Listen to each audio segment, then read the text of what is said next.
Guys, welcome to the global coaching call of Focus 5 and powered by Hearts and Minds. I am your host, Cory Aldridge.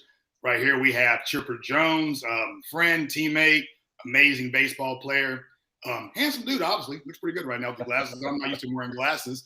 But Chipper, man, I appreciate you being on here. I can't thank you enough. My pleasure, buddy. It's been a long time since we've seen or talked to each other, but been keeping up with your work on social media. Looks like you're trying to help the next generation, and I'm all for it. I kind of what we talked about offline a little bit. I have the pleasure or benefit now of coaching young players like myself when I was younger and being able to train hitters and mentor kids. And so one of the things that I like to do, what I think is my drive other than just baseball, is I realized late in my career where I had a lot of failures as far as the mental part of the game. When I first met you, and backtrack again, first of all, what I want to do is say thank you to you. You, as well as Bernard Gilkey, great match, a couple of guys. I was a young punk coming up, man. Didn't really know shit, to be honest with you. And I remember just really random conversations with you as a young guy, 21 years old, of you guys really trying to take me by the hand and say, look, this is the things you have to do. And I remember my first ever start in a professional spring training game, my first at bat. We had me and you were hitting in the same hitting group sometimes. I'm crushing balls over center field, and at first at bat I get up there, and I think it was against Steve Traxel. No, it was Turk Wendell had the little necklace things, and I Mhm. ground out to second base, and you grabbed the shit out of my shirt. And you said, "Listen, bro, I don't ever and see you take a swing like that. I've been watching you for 2 weeks crush balls or center field." He goes, if you don't swing the bat like you can, I will have your ass sit down tomorrow." And I had never in my life, I'm 220 pounds. I'm like, I've never in my life had somebody kind of punk me. My next three at bats was homer, homer, double. And then I had amazing spring training. And I appreciate those things. There's multiple things, but I do remember that as you being that kind of mentor to the young players. Well, it's my job. I think if we were playing an individual sport, I wouldn't have worried as much about it. But the fact of the matter is we're playing a team sport, and we need to be as solid as we can be, 1 through 9. Obviously, I see your physical attributes. You mentioned that we hit in the same group, so there's some back and forth there.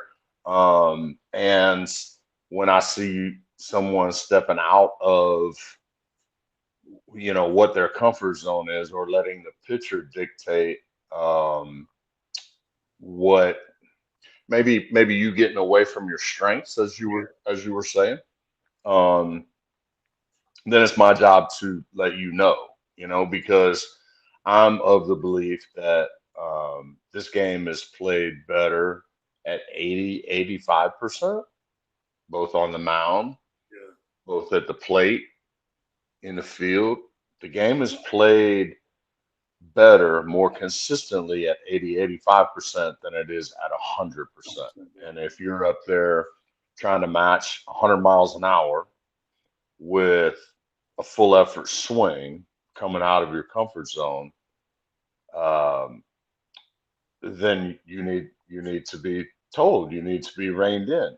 And here's the thing, and I ask this question to hitters all the time. I say, all right, if I give you 10 pitches down the middle in batting practice and you go out at 100%, okay, how many balls are you going to center? Couple, Yeah. maybe 4 or 5 at best. But if you go out at 80-85% under control, A lot of girls. how many are you going to center? A lot more. You're going to center probably 7, 8, 9. So especially at this level. So let's dial it back a little bit. Let's not be so excited. Let's get the heart rate under control, and let's get our foot down, get the bat head where it's supposed to be, and let the pitcher provide all the power. That's the big thing. I used to watch you take batting practice, and I tell this story to all my hitters now, young and old. And I remember, like, again, I was a young guy. I'm supposed to be this, and I'd be in batting practice. And I like to go oppo, which was good. It was my strength. I used to watch Fred McGriff. And I'm like, I'm crushing balls. I'm watching you. You're just doing your little toe tap. And you're just kind of jam shots over short. It took me about a week and a half, and I'm like, man, I gotta ask him. And so I'm sitting there, and I didn't want to bother because again, you guys, and I get it now because I'm older. But I used to get so mad at some of you guys. I used to get mad at Glavin because he was kind of always even keel, never laughed a whole lot when he did say something that was funny, but he would always tell me things that I probably should have wanted to hear, but I'm being young and telling me things I should do. But I'm like, Chip, why do you do this? Why do you hit these balls over short like that? And you were just like, good hitters get jammed, bro. And I was like, wait, what? He goes, you're like, well, if I focus on my direction and being behind the ball and barrel control, he goes, if I get jammed with a good swing behind the ball, that ball goes over short. But if I'm always trying to be early and things like that and just launching balls, I'm not learning anything. My bat didn't stay in the zone. And from that point on, I was like, all right, bro, I'm taking my batting practice to left center. And that's a learning process for everybody. I mean, one of the first lessons I had was from Dale Murphy when I got to the big leagues, and he said, he asked me what some of my goals were, and obviously I wanted to hit 300 and I want to drive in 100 runs. And he goes, well, I can promise you this: if you want to do those two things, you better hit the ball from foul pole to foul pole. So that's when you start working. And I passed this down to other guys, through the years. I mean, you can watch Freddie Freeman take batting practice to You're a this big day. example. He don't hit a ball to the right of second base in batting practice. He don't hit a ball out of the ballpark in batting practice. He's worried about, I'm gonna hit this ball. I'm gonna play pepper with the left fielder. I'm gonna play pepper with the left center field gap, and that's really where that's where I live. You were talking about some of your strengths of getting extended and hitting the ball the other way. I would say probably 80 to 90% of my home runs from the left side of the plate came to the opposite field or the center field. So staying inside the ball, letting it travel, Yeah. uh, has helped me a lot during. So the last thing I want to have happen is for the bat barrel to get out in front of my hands, and whenever that happens, and I mean, I'd go out and batting practice in my prime and, try and pull a ball, and the bat head would get out in front and the hands wouldn't stay inside, and I'd hit these duck hooks to right field. And I'm like, man, that just ain't gonna work. So what I kind of preach to the Braves hitters nowadays is, hey, we're gonna hunt the fastball out over the plate to the big part of the field. We're gonna swing north, if you will. And what I mean by swinging north, we're gonna swing towards the jumbotron. Okay, we're gonna hunt the fastball to the big part of the field. Now, when we hunt the fastball to the big part of the field, we let the ball travel. When we let the ball travel, we see the off speed. Okay. So now we don't swing it as many off speed off the plate for balls. Therefore, our swing and miss rate goes down, our walk rate goes up. But that curveball, that slider, that changeup that the pitcher throws for a strike, that's the one that we hit to the pull gap. All right. That's the one that we hit to right center field. And because we are letting the ball travel and trying to stay inside the ball, we automatically stay inside that ball to the pull gap. And that's the one we hit with true rotation, true backspin rotation out of the ballpark to the right center field. You play with me. There weren't very many times that I hooked the ball down the lines for a home run, and that's because my approach was always to stay to the big part of the field, and you really can't go wrong with that approach. Where are you at with today's game? Like I'm actually watching a little more football than anything. My dad played football. I never got to watch him play. My cousin played professional football, kind of the same thing. But I watch baseball. I'm big into the playoffs right now. Not really sure what's going to happen. I see a lot of, in my mind, bad pitching, but it's a different game It's a game of metrics. It's a game of everybody's a statistician and harder's better and things like that. I see more of the approaches being poolside, the mental game. I think it's also different too, also because you coming up and even me coming up, and I'm 46 now, which is crazy to me, but I remember having hey, what's up, dude? 53, dog. 53. Somehow, some way, we're still winning. But like, I remember having Bernard Gilkey on the bench. I had I think Keith Lockhart's on the bench. You had all these guys on the bench that even like at the time, I think Bernard Gilkey was an MVP at one point.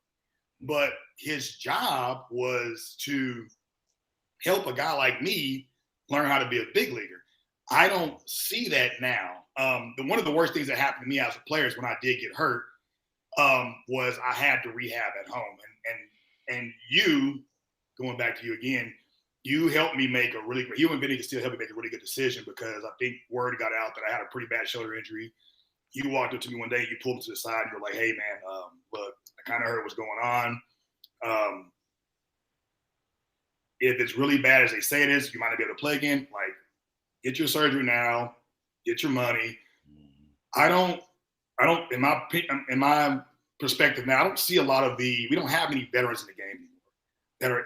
Everything is really youth, is youth versus having a lot of baseball guys around some of these younger players.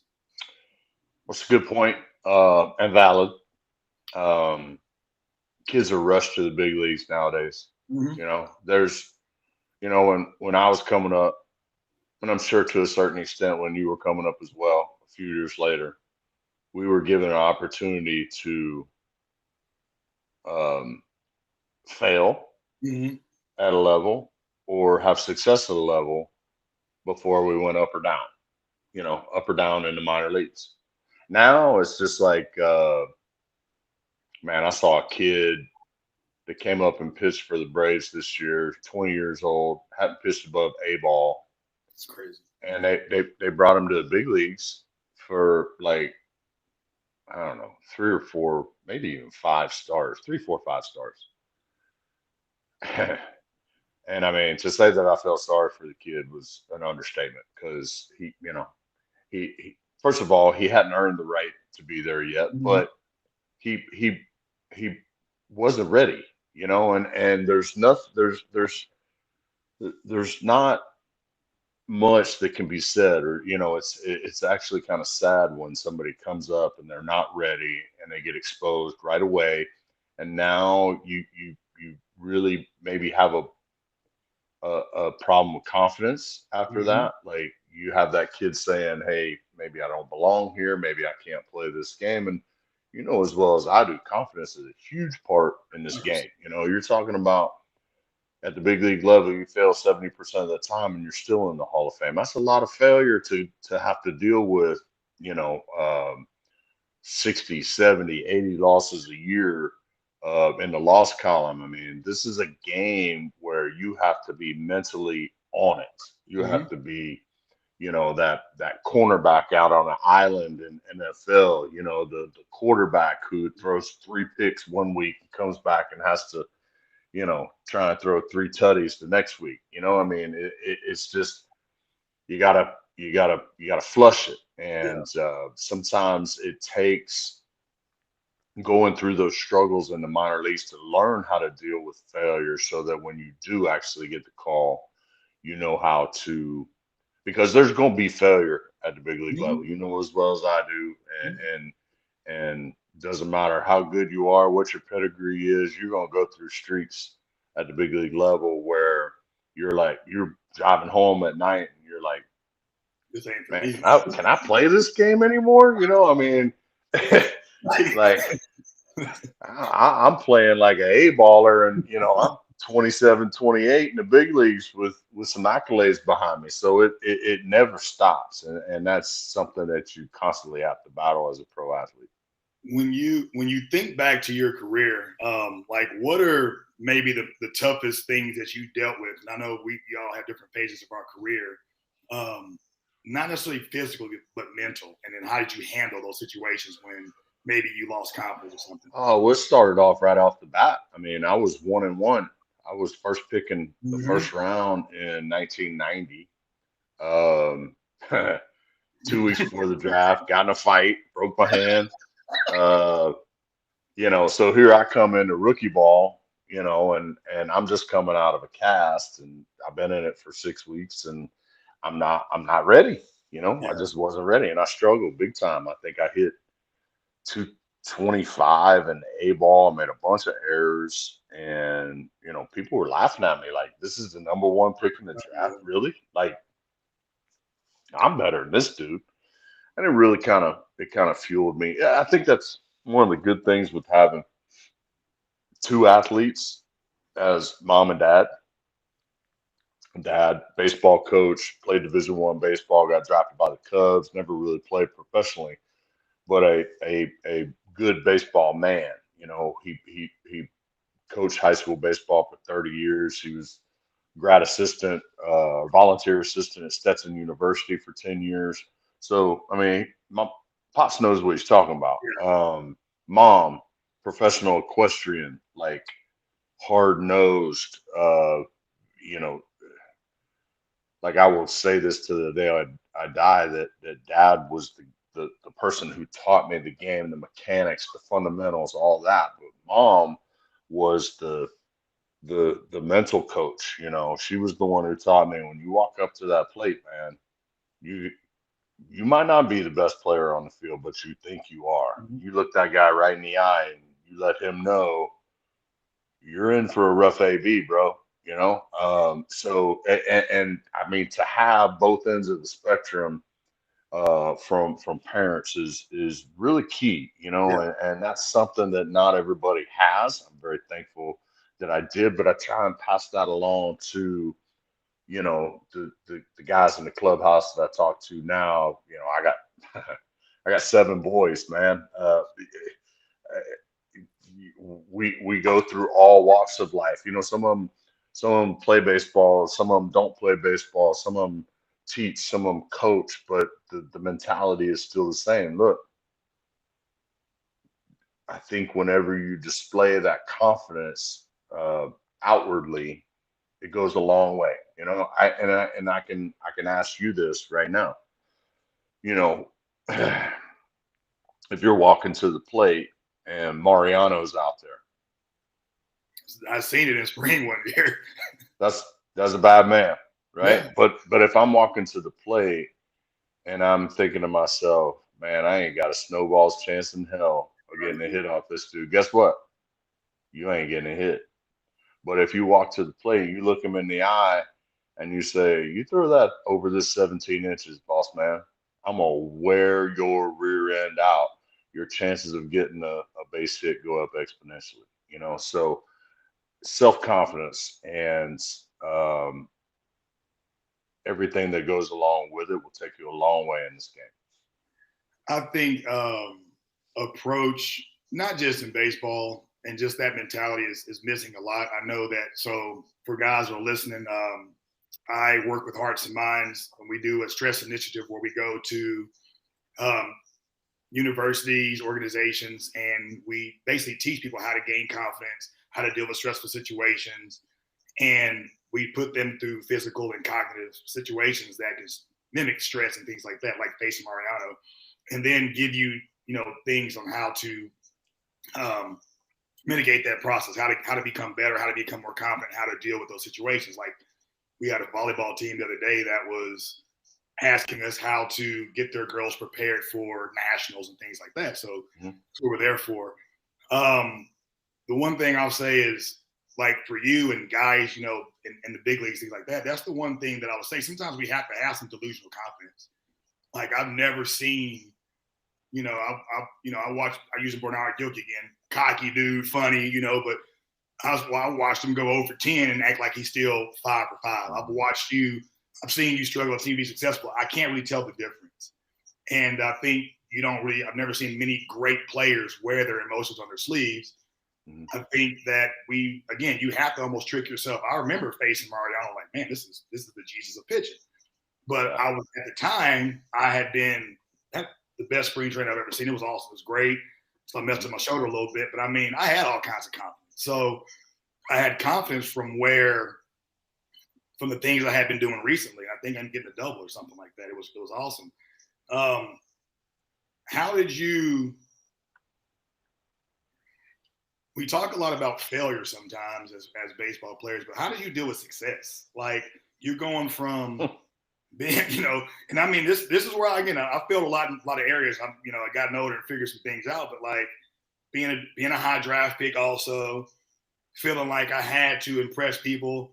And again, I think you had a really good um, group behind you with your parents, but how did you deal with success and being able to, I guess, avoid some distractions possibly?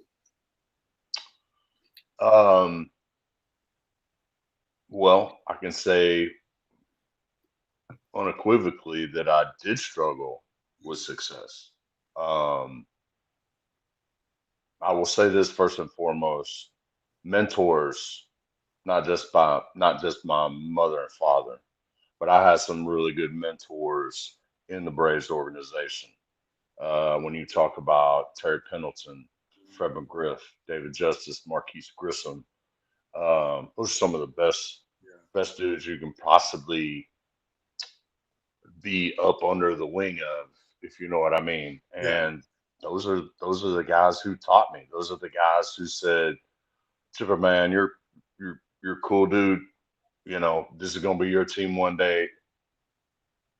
Stick with me. Like, come with me. Like, let's go to dinner. Let's talk. Let's get to know each other. Let's figure out how we're going to make you the best version of you." And I think coming up behind Terry Pendleton, third baseman, switch hitter, MVP, batting title, like leader of the ball club. There was not anyone better, man. super confident dude. You Yeah, gotta have those mentors that, like, I can remember when I blew out my knee in spring training of '94. They lockered me next to Terry Pendleton. I can remember, like, having to take his shoes off for him. He'd be like, "Rook, man, can you untie my shoes for me? I can't. My back hurts so bad I can't bend down." I'm like, "Man, this guy's basically crippled. He's still going out there every night and leading this ball club and playing well." So I was like, "Okay, you know, we're we're we're not going to complain about a little soft tissue injury here and there. We're going to play through it." And that's the thing. And Fred McGriff, he was my bodyguard in the lineup, man. I hit third, he hit fourth, and I'm like, why am I hitting third, in front of him? Well, Bobby was saying, all right, Chipper can turn anybody's fastball around. Where's he going to see the most fastballs? He's going to see it in front of a dude who hits 500 homers in the big leagues, like so. And Freddie was a lot like Murph from the standpoint of keep your mouth shut, show up every day. You hit the ball from foul pole to foul pole.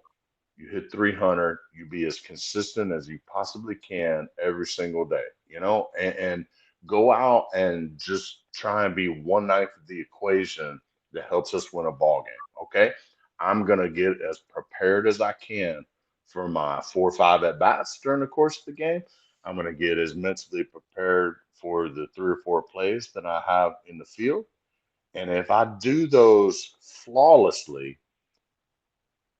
then I've done my job, and we're going to win a lot of ball games. If everybody takes that approach, if all 9 guys take that approach and they really take it upon themselves to be as prepared for each and every moment in the game, and you know as well as I do, I like in being prepared to walking into a classroom when you know you got a big exam, all right, and you studied for it like 2 weeks in advance, man, like all the material, and when you walk up in there that you're going to make an A. All right. On the flip side, if you cram the night before and not you're prepared. not quite prepared, you're going to make a C or a D on that test. It's the same thing in baseball, man. When I come to the ballpark every day, I'm in that video room, man. I'm watching his last three starts. The starter. I'm watching his last three starts. All right. I want to know where his head's at. Okay. Is he 3-0 with a 1?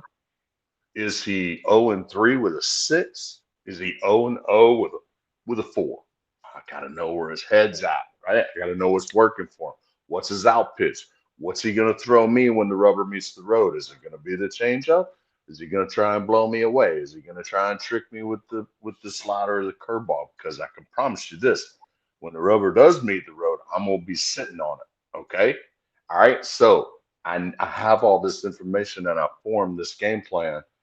Now I'm as prepared as anybody in the ballpark to be successful. You you're known as the Mets killer. You beat up.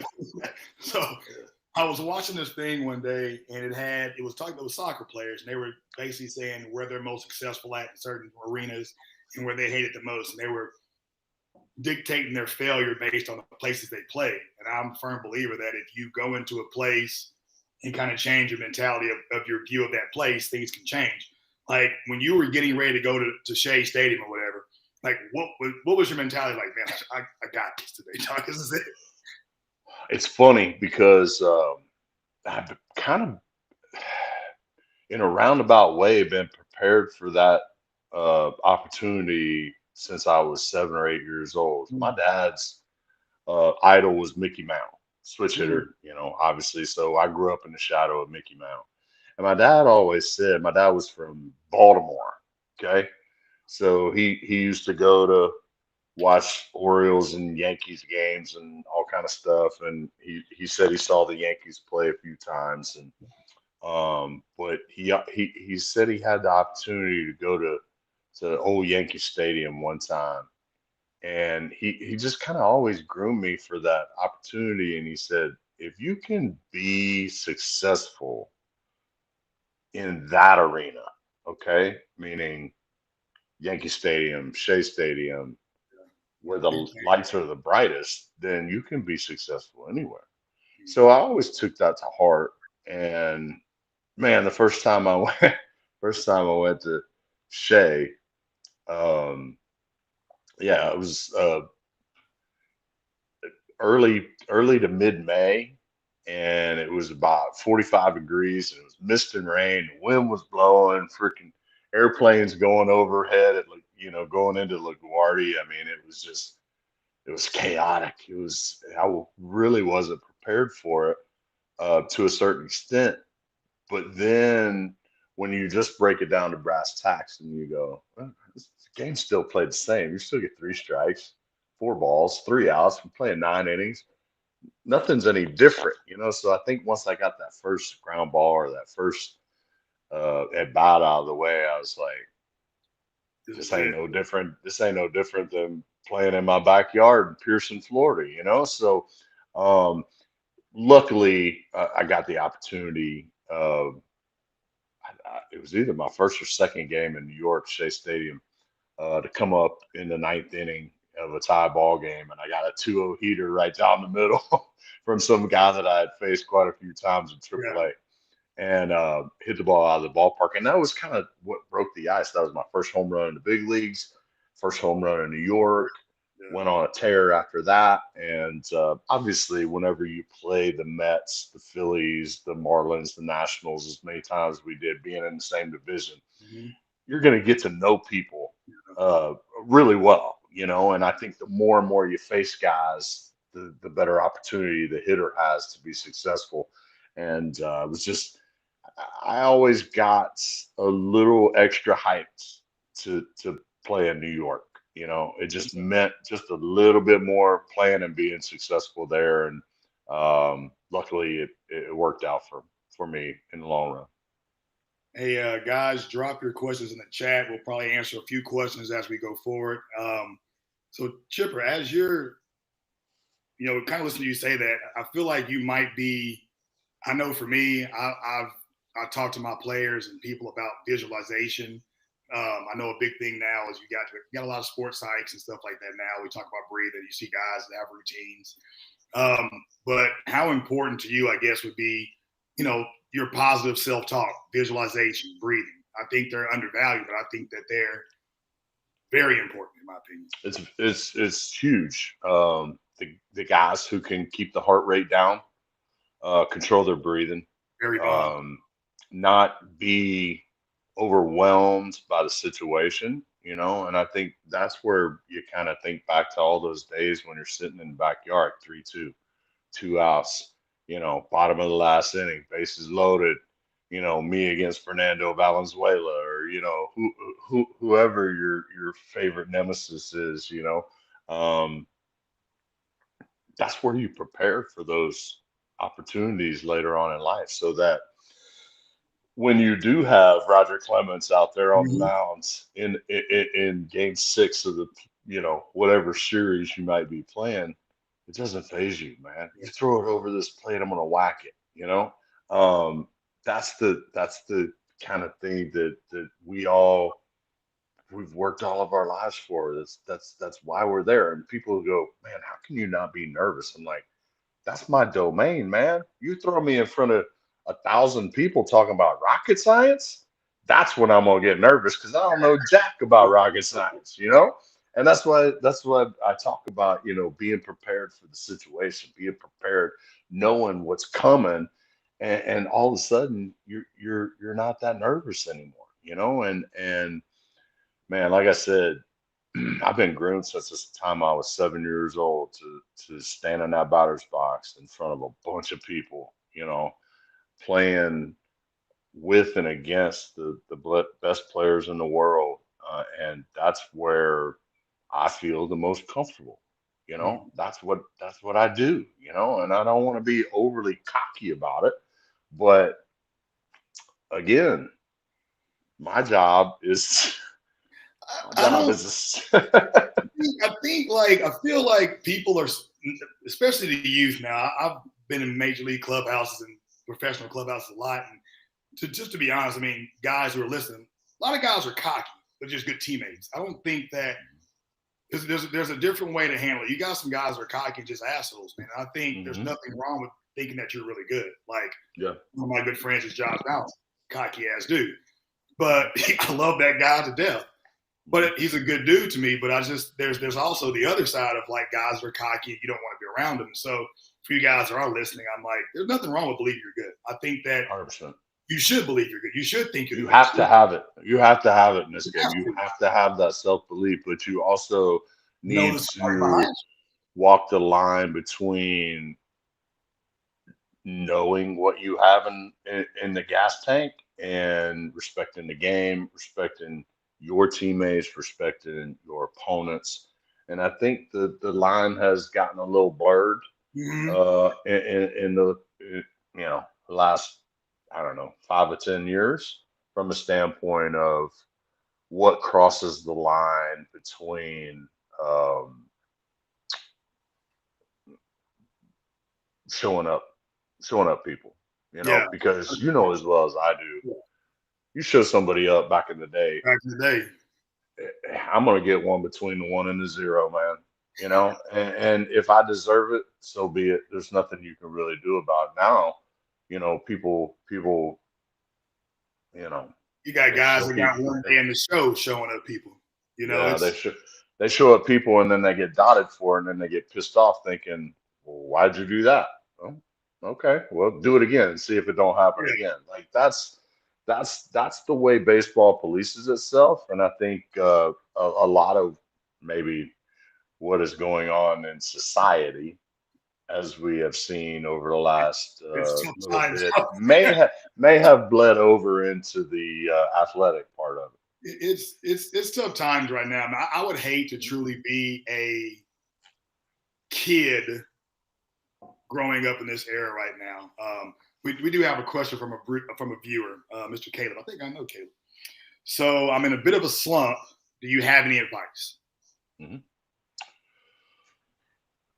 Whenever I was in a slump, I always went back to square one. There's a bunch of times during the course of my career that you have to drop everything and go back to square one. What I mean by square one is we're going to put a ball on a tee, Mm-hmm. because the tee never lied to me. Okay.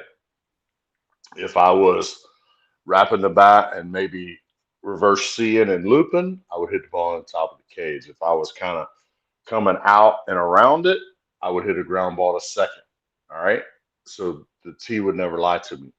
On the flip side, whenever my mechanics were perfect, I would hit line drive after line drive after line drive right into the back of the cage. And I'm talking like through the L screen, 45, 50, 60 feet into the back, rising line drives. And that's when I knew I was okay. Okay. So, like, you know me, I was kind of, I had a lot of movement up here and I would come set and then I would let it roll. Yeah. Sometimes when you go back to square one, you got to, just like my dad always used to teach me when I was a kid, put it on your shoulder, pick it up. We're going to push it back and we're going to try and keep that level plane as long as we could until we started centering the baseball again. And then, as we got more comfortable, got more confidence, then we can get back to what we did. But the T never lies to you, and the T is the end all be all when it comes to getting yourself out of a slump. I think also to add to that is also being, even both things you said, I think one thing we have to be able to do is be self-aware. I think that in the game right now, there's so much lack of feel versus everything is mechanical. So like, it's really weird to me. It drives me nuts to see. There's no way back in your day that they could ship that whole infield over there. You hit 400. I don't understand how guys have great swings, no back control. Guys have great swings, no direction. There's a lot of great swingers, but I remember watching guys like, you could be Griffey Jr. and the shortstop covers second or something, base it to left field or something. Mm-hmm. I kind of miss that. So for you guys that are, in slumps and, hitting off the tee, like, be a really good barreler of balls and control the bat. Number one, also get in touch with what your body's doing. Like, there's a lot of doing, not enough feeling, to where like you should know if you should be able to feel what your back foot or hip or shoulder and things are doing versus just go swing and try to hit exit velos and things like that. Because I don't care how hard you hit the ball off the tee. I care can you do that same thing over. Hitting should be boring. Yeah, it should almost be boring. Anything you do is meticulously and trying to get better at should almost be boring because it should be repetitive. And yeah, I'm a big golfer, and you've been around me as a baseball player, but you haven't been around me as a golfer. And I was able to repeat my swing as a baseball player, and I can't freaking do it as a golfer. Lefty or righty? Righty. It's what pisses me off too, because I'm a natural righty, so I should be able to repeat the swing. And it's what drives me freaking crazy because of the fact that I was so consistent from both sides of the plate, and I could feel every little thing, both ways, and what made both swings work. And then you put a golf club in my hand, and I'm playing Army golf, man. Right, left. I mean, it's unbelievable, So, yes, it is a game of repetition. It is a game that has to be done time and time and time and time again every single day. If you take, multiple days off, you're going to suffer, and I just think the baseball is no different than life, man. The strong survive. The guys that can go out and do it consistently every day, those are the guys that have those, 12, 15, 18, 20-year careers. I had a humbling experience one year. It was 2001 and my first spring. And I don't know if it was Bobby Cox or something. They came and got me out of the cage or something. I can't remember. But they were like, hey, I need you to go do an autograph signing. So I'm like, oh, yeah, I got this. I got a couple cards. And I'm sitting there, and it's you, Brian Jordan, Javi Lopez, a couple other guys. I'm like, oh, weird. And I'm like number one. I got a couple of guys coming there bringing me cards. And I'm looking up, man, there's like, dude, you had stacks of magazines and stuff. And people were getting mad at you because you could only sign one. I remember one guy was like, man, Troop's an asshole. yeah, it's messed up. And people are hating on your shit. But I'm like, I got humble because I'm like, I got my first couple cars. I'm like, this dude had like cereal boxes. And so like, how do you deal with like critics and media and pressure and expectations? I know you gotta be tough with your family and like people see. Yeah, that's a great question. And the truth is, early on in my career, I didn't know how to say no, Yeah. and it hurt me because I wasn't able to keep temptation at arm's length. Um, I wasn't, I was giving other people my time when it should have been to baseball or my family, and I can honestly sit here and say that the game of baseball probably cost me two marriages, so not being able to push it away when it was time to be pushed away, and giving in to those temptations really hurt me. It cost me people that I love, it cost me relationships, and I think whenever you finally learn how to say no, Powerful word. this is my time, okay, so we're out of the restaurant, but if I'm by myself, no problem. Come up, say hey, shake hands, blah blah blah. I just got done playing 200 games from Valentine's Day to Halloween. All right, and the first night out, I'm with the family. I got all the kids around, and somebody comes up. That's when I'm gonna fuzz up. Yeah. Like at least wait until we're done eating. Wait until we're walking out. I got no problem doing it, at that point. But my family sacrificed an awful lot for me to go and play this wonderful game. And when I do finally have the opportunity to kind of repay them by spending time with them and reconnecting with them. I'm not a baseball player at that point. Yeah. I'm dad. I'm father. I'm husband. And that's my number one main goal. And the other stuff's going to have to be put on the back burner. And if people want to call me an asshole or say that I was, rude to them, I could say the same thing about Yeah. them. That's rude. I would never, under any circumstances, okay, you could take maybe some of my heroes, whether it was Cal Ripken or Magic Johnson or uh, Ken Griffey Jr., I would never walk up to them in the middle of dinner and interrupt their dinner for a selfish reason. I would never do that. And so I would expect to be treated the same way.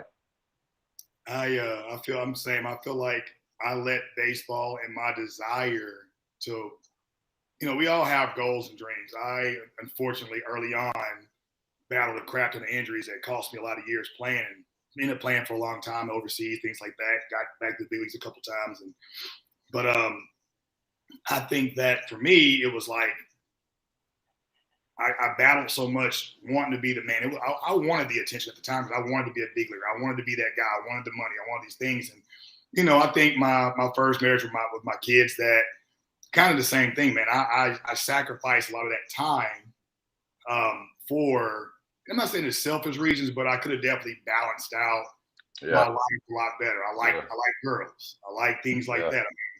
And so as I got older, and Gary Sheffield helped out a lot. He told me one day, he goes, Cory, he goes, listen, bro. He goes, you can go hang out with all these little chicken head girls you want right now. Mm-hmm. He goes, or you can get yourself where you want to be and then pick the right one for you. And so kind of around that time, I was like, okay, man, I got it.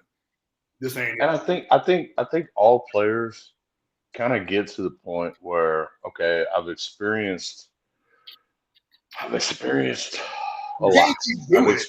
I've experienced both sides of it, and I think everybody at some point comes to the realization that it's very difficult to juggle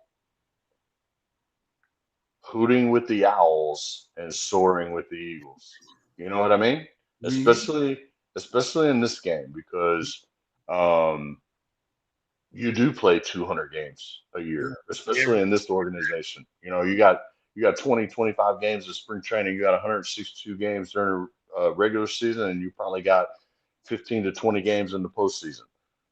That's a lot of baseball, man. So, like, if you don't take care of yourself and you are putting yourself out, I can't tell you how many conversations I've had with young players that have come up through this organization. I didn't have it with you, but I've had it with other people where I'm just like, you keep going down this road, bro, you're going to experience some of the same failures and same crap that I had to go through. I'm just telling you, I see it. Take it for what it's worth. You go in one ear and out the other, but at least I'm saying my piece. I see you going down the same road. Let's clean it up, and Bobby and to, Pat had to with me one day in practice. I was yeah. I was hitting the street, man, and I was getting some publicity of having a great spring, and I'm like, I remember I was actually going to get sent down on the first cut, and actually you went and talked to, I think Cheryl was like, nah, give another chance. And so I went out that next game and hit 2 home runs. I just kept hitting and hitting. So like, I'm from Abilene, Texas, so I'm getting all this press and Harold Reynolds and Peter Gammon and all these guys in LA and all these things. So I'm like, I'm going out to the club. I'm like, I got to do this. And then one day, Pat and Bobby, he goes, Pat Krause is like, hey man, number 6 said it. How's the nightlife? I was like, well, you taught me. He goes, number 6 knows everything, bro. And Bobby was like, hey man, I don't mind you going to go do things. He's like, but Yeah. make sure you come ready to play. He wants you to have fun, but he Yeah. wants you to be ready to get your work in the afternoon and prepared for 7:05 every night. If you prove to him that you can, for lack of a better term, burn the candle at both ends and be ready at 7:05, he's going to give you that leeway.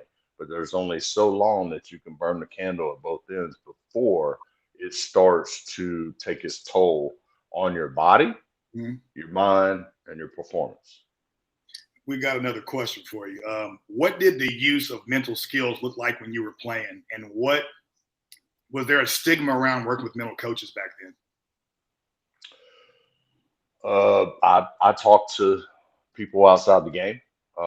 Big thing with me was positive reinforcement. Yeah. And you playing in this organization, you probably got the same DVDs that I got after the season. Yeah. The Braves did a great job of Rob Smith, the video coordinator in Atlanta. It's been there forever. Would send every player a DVD, and it was all of his hits, his homers, and his great defensive plays. There was no striking out. There was no errors. There was no pop-ups with a guy on third, hitting into a double play with, bases drunk in the bottom of the ninth. There was none of that. It was all positive reinforcement.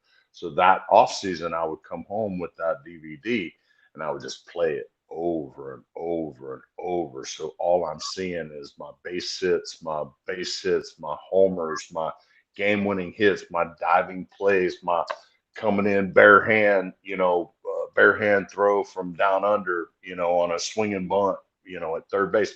All these things kind of build your mind up to like, man, I'm pretty freaking good. That kind of, it's a hype video. Yes, it's a hype video, but it's just for you. And it's just, it's for you to just kind of reinforce that confidence over the off season. So you come into spring training like, dang, dog, I should be making 20 mil a year, man. Old school Rocky montage. Yes.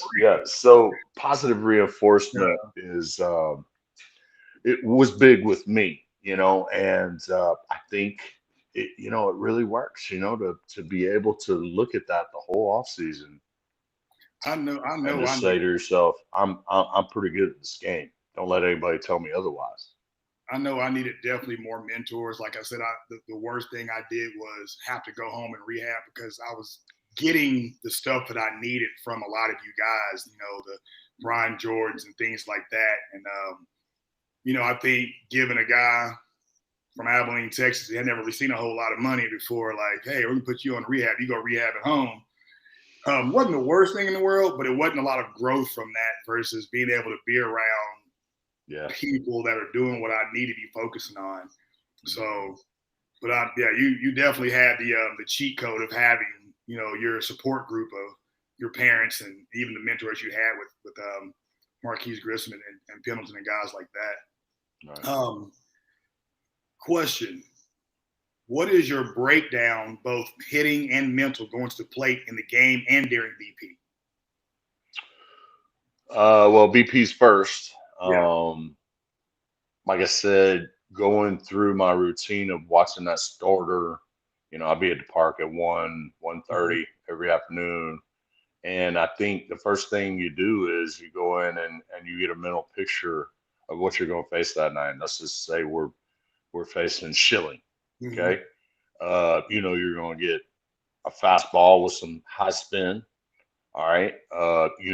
He's got a really good split, which he's probably going to throw when the rubber meets the road. And about 3, 4, 5% of the time might mix in a little first pitch hook, that every once in a while it might not be a bad thing to sit on Yeah. first pitch because he would try and get that little cheap Yeah. that Over. little cheap strike, with something that he didn't often throw. So I was on to him, man.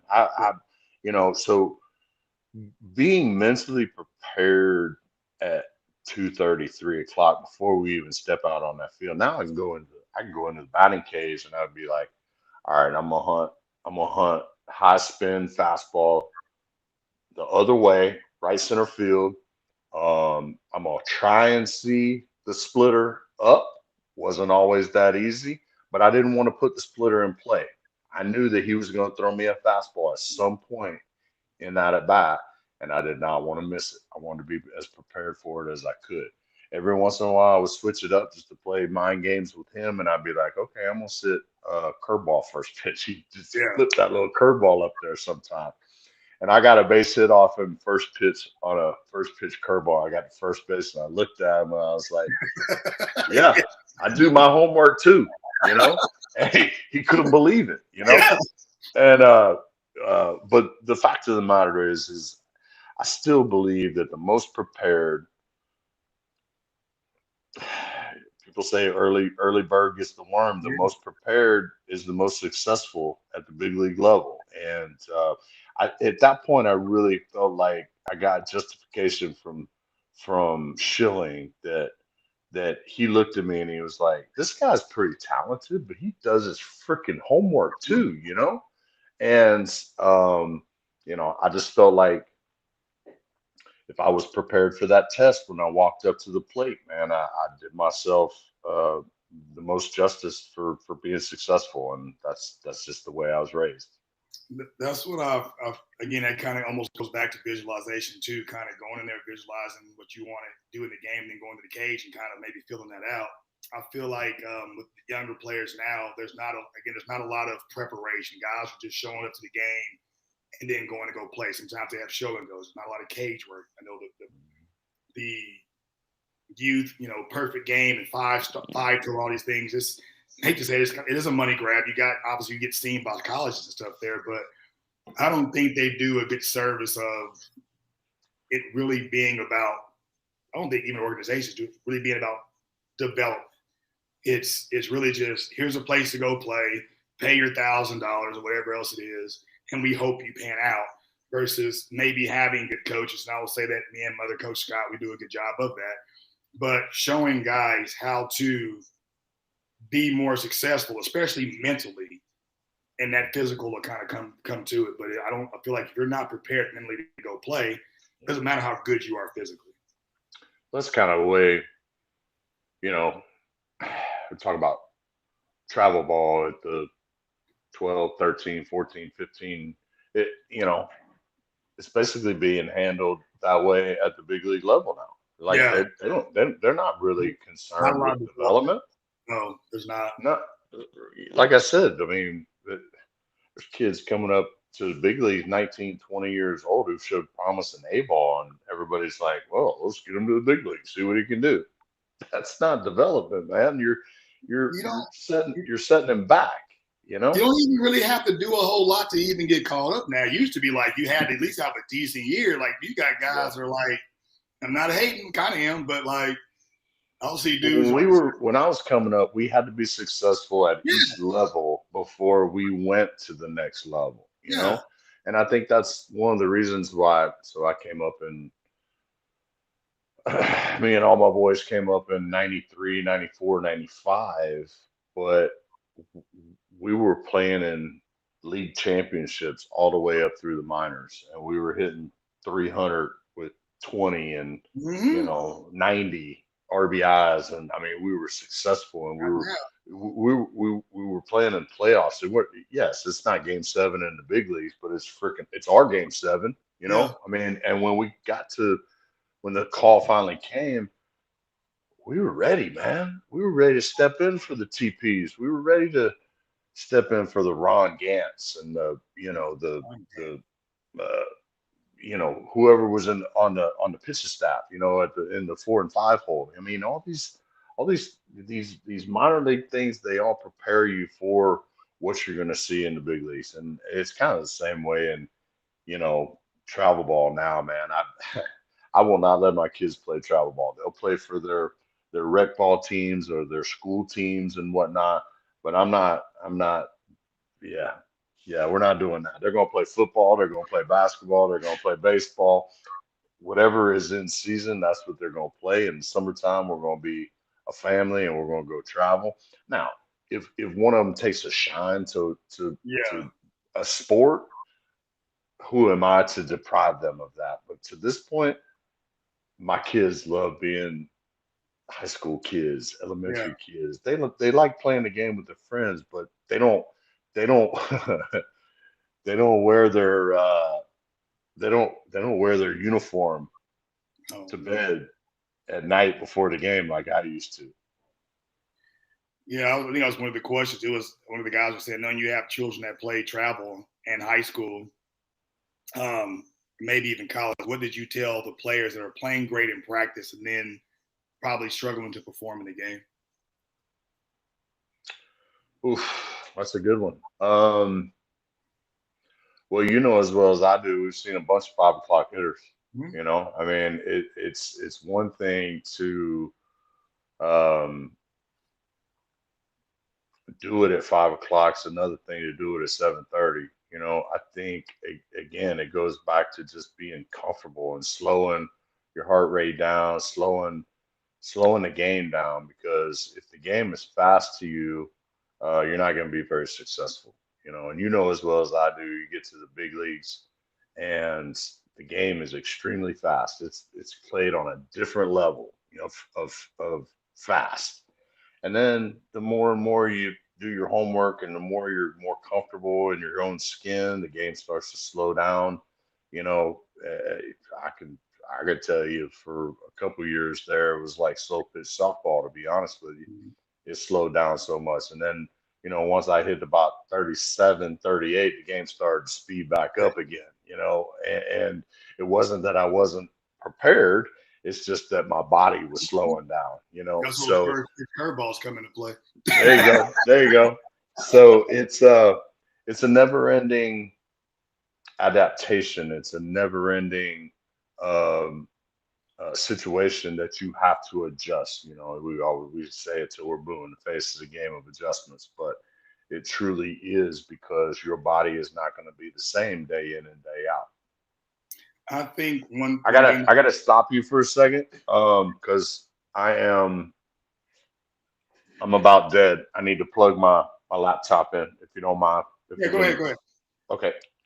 For the person who asked that question, I'll say for you guys, learn to practice in game situations. Like, I think some of you guys practice. You don't practice it competitively. Your practice isn't hard enough.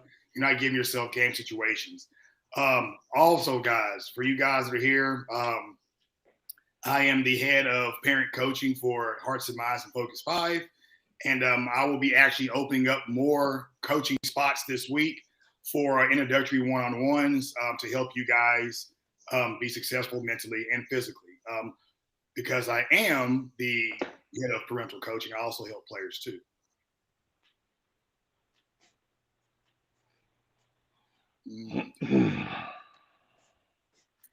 And by the way, the link will be in the chat for the one-on-ones to help you guys out. I'm gonna have to move you to a different spot. Take you through a tour of my house. I'm not gonna hold you up too much longer. Try to check out, see the Blue Jays do some damage out here.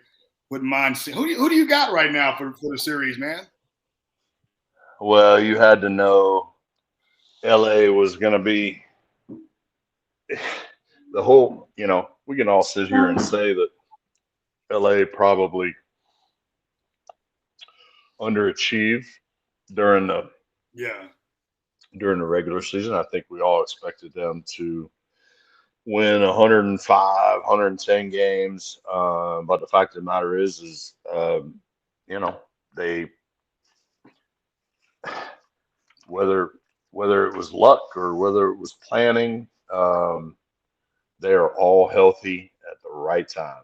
Playing well. And what do you got on Ohtani, bro? That's a good question, man. He's nasty. He's streaky. Don't get me wrong at the plate, but I wouldn't. None of us have. He just had the greatest postseason game of all time. That'd be the greatest game of all time. to strike out. It's crazy. Hey, I'm gonna go out and throw 6 1/3 shutty with 10 punch outs, and I'm gonna hit 3 homers and drive in 5. It's just it really is crazy. To be honest with you, I have a problem with him hitting leadoff. It's not like you don't have a couple of dudes that could hit leadoff and hit him second, and he'd drive in 150. I mean, I just. But anyway, that's neither here nor there. They're really trying to reinvent the wheel a little bit in baseball, and I feel like there's a lot of guys hitting a lot of home runs that can be pitched to. They're not Barry Bonds. To me, he's the best, but different game is a little more branding and money marketing versus a lot of. Well, here's the thing. You could say what you want about Ohtani and Judge. I think they're probably the 2 premier hitters in the game. I'd still rather face either one of them than Barry Bonds. Barry Bonds had no holes. There you go. Yeah.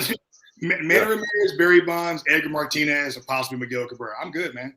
No holes, 0 holes. Like especially you can pitch to those guys. Yeah. Yeah, I don't want to pitch to Edgar Martinez with the game on the line. I don't. No. So I hear you. I feel you. I got one more question for you, but before we wrap up, guys, I want to remind you guys to check out the Focus 5 app. It is built to help athletes like you train your mindset and your body. We're trying to focus on 5 minutes a day to sharpen your focus, build confidence, and stay mentally strong. I think the link will be in there for the app also, as well as the link for the one-on-ones. I'm opening up 10 spots, so please go download the app today. You played 19 seasons. You're one of the greatest players ever played. You got an awesome family, awesome friends. I know that once I retired after playing, I think 18, 19 seasons, I had a bunch of friends that even 6, 7 years after texted me like, man, I think I still got some left in the tank. I'm like, bro, you made a bunch of money. You got a family. Like, what are you doing? How did you, and I didn't have this problem either. I think when I was done, I was done. I did what I wanted to do. No regrets other than, I wish I could have stayed healthier. But how did you learn to separate who you were from what you did in baseball, like your identity? It was a lot easier for me than I thought it was going to be. Mm-hmm. I think we all would pray for better health, throughout. I played in pro ball 23 years. I was in the big leagues for 19. I had 7 knee surgeries, an ankle surgery, and a hand surgery. I blew out my ACL twice.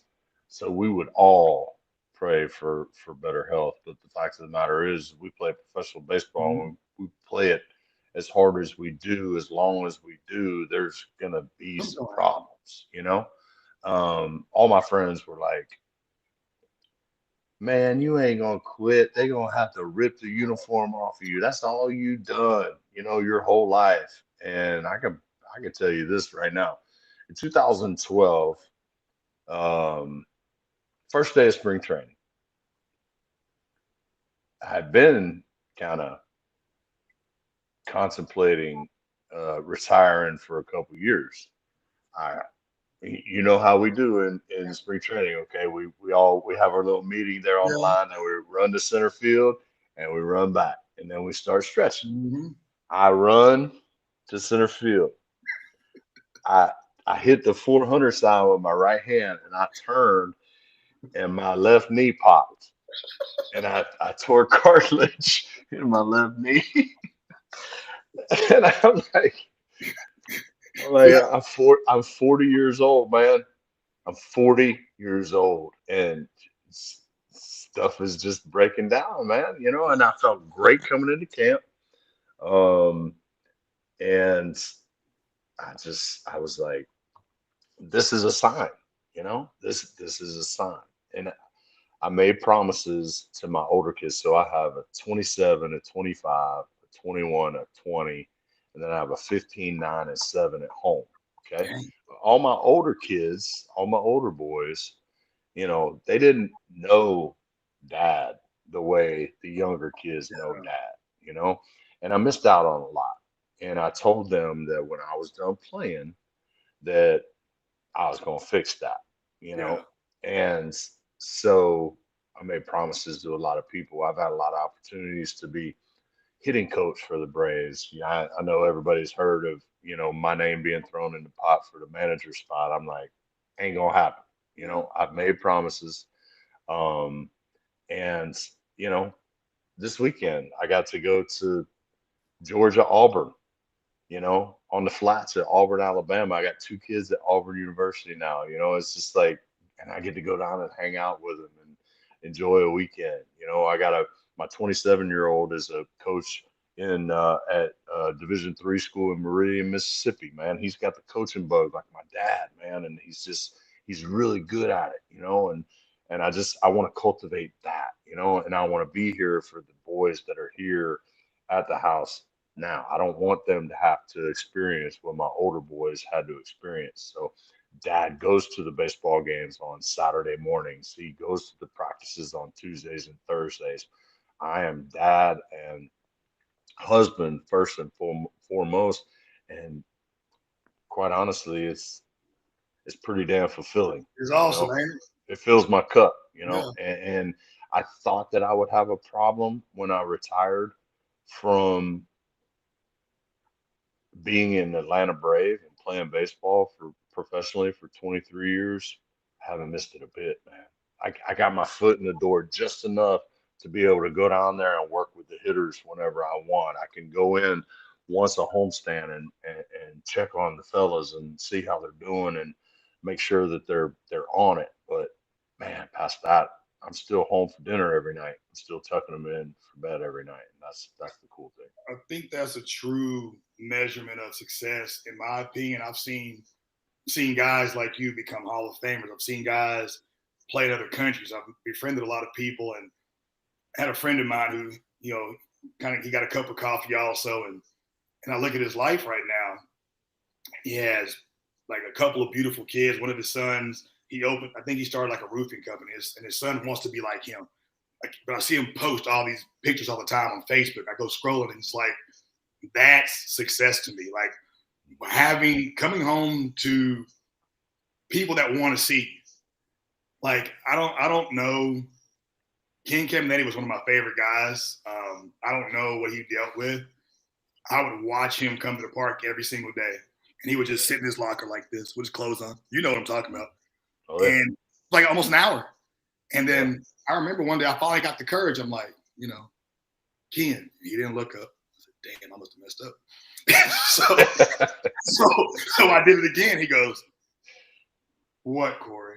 And I'm like, why do you do this, bro? He goes, well, he looked back down. He goes, every day I come here, and he goes, I think about my kids and my family and going home. And he goes, I come out here and think about the team. Do I want to play? And he goes, man, baseball wins every time. And he goes, all right. And he puts close. I'm like, I respected it, but I knew, you know what I mean? Like he's being pulled in a couple different directions. And yeah, he was struggling with it. Yeah, he is an amazing man. I hate what happened with him, but that's, I think, also is that identity thing. And I think we don't talk about that enough as far as even just the mental health of baseball and sports in general. I've seen the Chris Sabos of the world and stuff when they retire, but I think it's beautiful, like for you, again, with all you've accomplished and to see you again. I creep on your page a little bit to see what's going on, but I think that's the true measure of success, in my opinion, for most people. It's, you want to make money, you want to do great things, but you also, it's also good to come home to people who want to see you.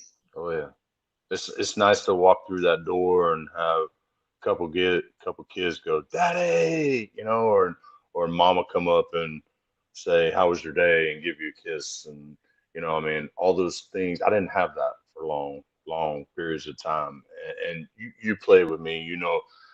I wore my emotions on my sleeve for in the clubhouse. You did. It's hard. It's hard to be struggling off the field and not bring it into the clubhouse, and vice versa. To be honest with you, and vice versa.